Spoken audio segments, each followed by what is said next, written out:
Bon, qu'est-ce que je fais maintenant? Quand mes parents vont me voir en couverture de ce magazine, je vais avoir des problèmes. Qu'est-ce que tu veux y faire? C'est trop tard maintenant. Tu aurais dû y penser avant. Oui, mais je ne pensais pas gagner le concours. J'ai fait ça pour rire. N'empêche que tu aurais dû en parler à tes parents. Ils n'auraient pas compris. Tu aurais pu essayer d'en discuter avec eux quand même. Je suis sûre qu'ils n'auraient pas été d'accord. Ça, pour en être sûr, tu aurais dû le leur demander. J'aurais dû. C'est bien beau tout ça, mais maintenant, qu'est-ce que je fais? Tu vas leur dire la vérité avant qu'ils la découvrent eux-mêmes. Aïe, aïe, aïe. C'est comme ça que ça devait finir. Asseyez-vous, je vous prie. Merci. Lors de notre dernier entretien, je vous avais laissé entrevoir que nous aurions peut-être besoin de vos services pour ce deuxième trimestre. Êtes-vous toujours disponible? Oui, bien sûr. Je serai absente au moment des fêtes de Pâques, mais je ne pense pas que ça pose un problème. Non, pas du tout. Nous ne proposons pas de formation au cours de cette semaine-là. Et qu'avez-vous fait pendant le premier trimestre? J'ai été sollicitée par la chambre de commerce, mais au moment de commencer la formation, ma fille est tombée malade et j'ai dû renoncer. Je ne pouvais pas prendre le risque de devoir arrêter en plein milieu du stage. Vous avez bien fait. Il est très important d'être fiable. Monsieur, s'il vous plaît. Vous voyez bien que je suis occupé, Sophie. Je vous ai déjà demandé de ne pas me déranger pendant les entretiens. Excusez-moi, je ne savais pas. Bien. Je peux compter sur vous, Madame Lalande? Tout à fait, Monsieur Rouvière. Je propose que l'on se revoie pour définir la formation.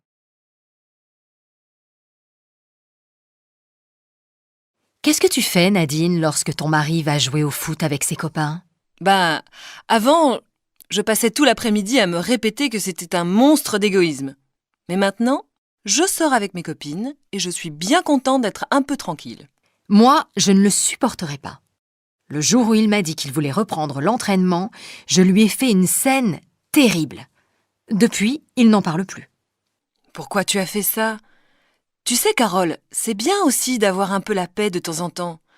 Pendant qu'il n'est pas là, tu peux faire ce que tu veux. Et qu'est-ce que tu veux que je fasse? J'ai toujours envie d'être avec lui. Et quand il travaille? Ce n'est pas la même chose. Au moment où il travaille, je n'y pense pas. Vous allez mourir étouffés tous les deux si tu continues comme ça. Et toi, ça t'est égal de savoir ton mari à droite et à gauche? Oui, j'ai confiance.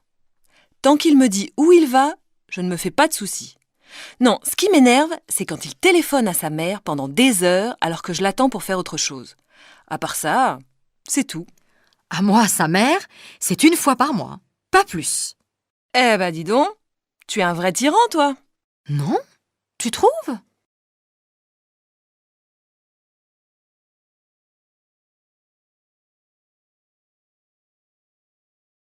Il y a beaucoup d'immigrés en France, il me semble. Bien sûr, comme dans tous les pays d'Europe, j'imagine. Chez moi, au Japon, c'est différent. Il y en a beaucoup moins. Dès que je suis arrivée en France, ça m'a étonnée de voir tous ces visages différents. Pourquoi tous ces étrangers viennent-ils ici? Ça dépend. Tous n'ont pas les mêmes raisons. La plupart viennent pour des raisons privées ou familiales. Certains sont mariés à des Français, d'autres ont des parents ou des enfants français. Quelques-uns ont un travail permanent en France. En 2003, ils étaient environ 6500. Bien sûr, après avoir travaillé quelques années en France, la plupart d'entre eux font venir leur famille. C'est ce qu'on appelle le regroupement familial. Et les autres? Eh bien, il y a aussi des visiteurs, comme toi, et des réfugiés. En 2003, à peu près 1400 Japonais sont venus vivre en France. Comment tu sais ça? Grâce à l'INSEE, l'Institut national de la statistique et des études économiques. On peut trouver un tas d'informations sur leur site internet. Qu'est-ce que tu en penses, toi, de l'immigration? Je trouve que c'est inévitable. Il faut apprendre à vivre les uns avec les autres, c'est tout. La France est devenue un pays multiculturel.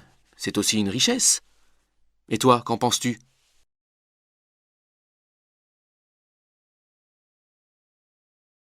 Mademoiselle, s'il vous plaît, vous avez le programme de l'excursion de cet après-midi? Eh bien, non, mais je peux peut-être vous renseigner. Que voulez-vous savoir? Savez-vous si on part avant ou après le déjeuner? Après. Le départ est fixé à 13h, une fois que tout le monde aura terminé les cours.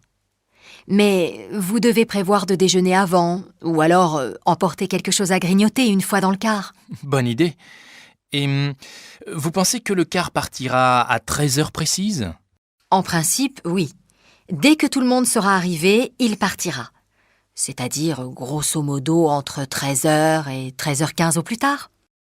Et après avoir visité la ville de Nîmes, qu'est-ce qu'on va faire? Vous irez au pont du Gard. C'est un aqueduc romain. Vous verrez, c'est très intéressant. Merci beaucoup. Pardon, le retour est prévu à quelle heure? Vers 18h30. Mais avec les embouteillages, on ne peut jamais prévoir exactement.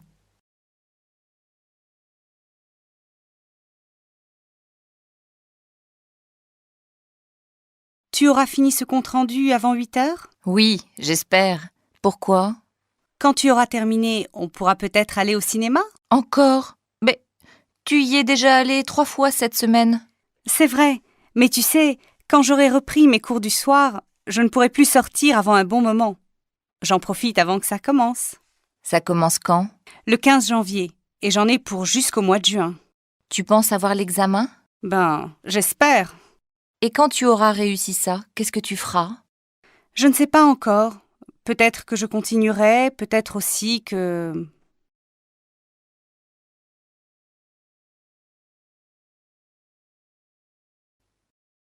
Quelle histoire! De quoi tu parles? Tu n'as pas écouté les infos? Non. Qu'est-ce qui se passe?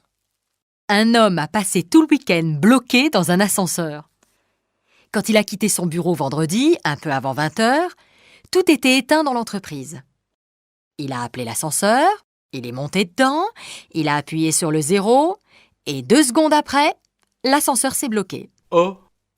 Il a actionné le signal d'alarme et, très calme, il s'est assis par terre en attendant que les secours arrivent. 1 heure après, il en était toujours au même point. Alors il a décidé de dormir là jusqu'à ce que quelqu'un s'aperçoive de sa présence. Il n'avait pas de téléphone portable? Non, il l'avait oublié sur son bureau.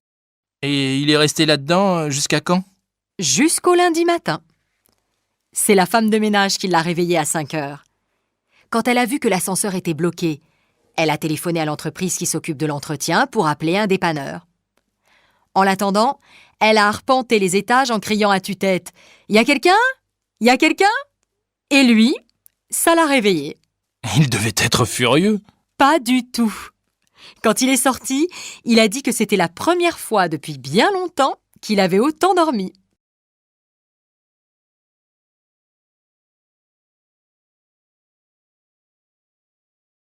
Tu as vu Lucie dernièrement? Lucie? Non. Mais j'ai entendu dire qu'elle allait retourner à Bordeaux dans sa famille. Ah bon? Pourquoi? Je ne sais pas, mais ses parents auraient des problèmes. Des problèmes? On dit que son père mènerait une double vie. Comment ça, une double vie? Ben, il aurait une autre femme dans sa vie. Et en plus, il aurait une autre fille, du même âge que Lucie. Et il aurait réussi à cacher ça pendant plus de 20 ans? Il paraît. Et Lucie, elle n'était pas au courant? Je ne crois pas. Elle ne m'en a jamais parlé, en tout cas. Incroyable! Bon, tout ça, c'est Léon dit. Je ne l'ai pas vu depuis 2 jours. Je ne suis sûre de rien. S'il te plaît, ne va pas raconter ça à tout le monde. Tu me connais, motus et bouche cousue. Oui, justement. Je te connais.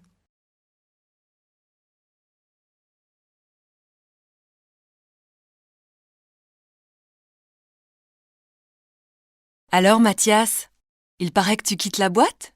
Ça, c'est Géraldine qui te l'a dit. Pas du tout. C'est la secrétaire. Elle m'a dit que tu avais réussi le concours de bibliothécaire. Oui, c'est vrai. Je suis vraiment content. Je vais aller habiter à Lyon. Ah bon? On m'a dit que tu allais travailler à Marseille. Non, j'ai choisi Lyon finalement. J'ai des amis là-bas. Et toi, j'ai entendu dire que tu partais aussi? Oui, peut-être. Enfin, ce n'est pas sûr encore. Tu sais que ma sœur habite à Lille. Oui? Elle s'ennuie toute seule là-bas. Elle m'a assuré que je trouverais du travail sans problème. J'hésite. N'hésite pas, c'est une ville très sympa. Oui, on m'a dit que c'était super et que je gagnerais mieux ma vie qu'ici. Ça c'est sûr. Il faut choisir, le soleil ou l'argent.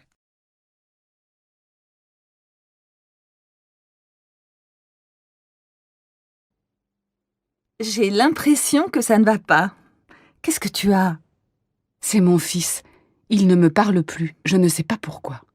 Tu devrais l'envoyer chez son père. Ça lui ferait du bien. Mais son père, il voyage tout le temps. Si j'étais à ta place, je l'obligerais à s'occuper un peu plus de son fils. Maintenant, c'est trop tard. Et mon problème, c'est mon fils. Tu pourrais peut-être en parler avec ses copains. Ils le connaissent bien. Oui, mais moi, je ne les connais pas. Il a changé de copain. Dans ce cas-là, je te conseille d'aller voir un psychologue. Tu crois?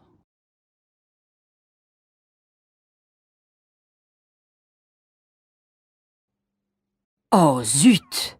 Qu'est-ce qu'il y a, maman? Tu veux un coup de main? Ben oui, j'ai complètement oublié d'acheter le pain. Tu veux bien y aller? Bien sûr, maman. Je prends ta voiture? C'est pas vraiment nécessaire.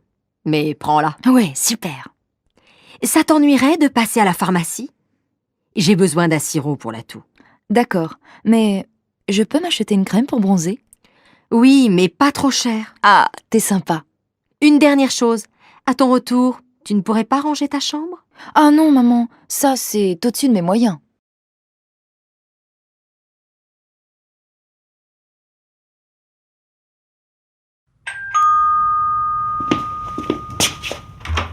Bonjour, Madame Rondeau. Bonjour.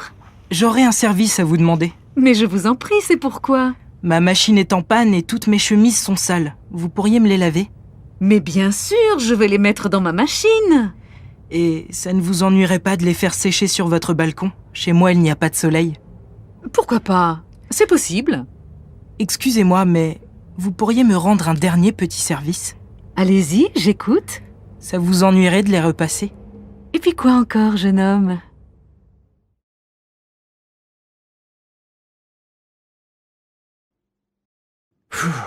J'en ai marre de ma vie.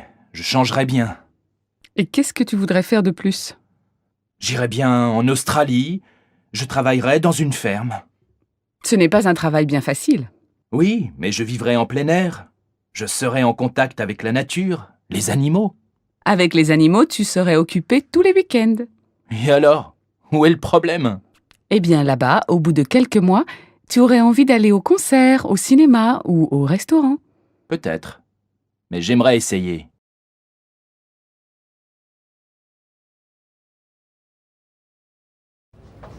Corinne, ça te dirait de changer de bureau? Bah non, je suis très bien ici. Je n'ai aucune envie de changer de bureau. Ce serait sympa d'être plus près du directeur, non? Pourquoi? Pour lui faire le café 3 fois par jour? Non, mais... Tu sais, dans mon bureau, il y a une grande fenêtre. Ça ne te plairait pas de bronzer en travaillant? Si, ça me plairait bien. Et puis bronzer, je suis magnifique. Pourquoi ne pas changer demain matin alors? C'est pas idiot ça. Ça me dirait bien de profiter du soleil l'hiver. Tu verras, tu y seras très bien. Tu n'auras jamais froid. Ça va me changer de mon bureau, qui est un vrai frigo. Il faut quand même avertir le directeur. Tu ne crois pas? Bien sûr. Et si on allait lui dire maintenant? Il n'a pas de rendez-vous avant 15h30. C'est pas bête. Le plus tôt sera le mieux. Mais au fait, pourquoi tu veux changer?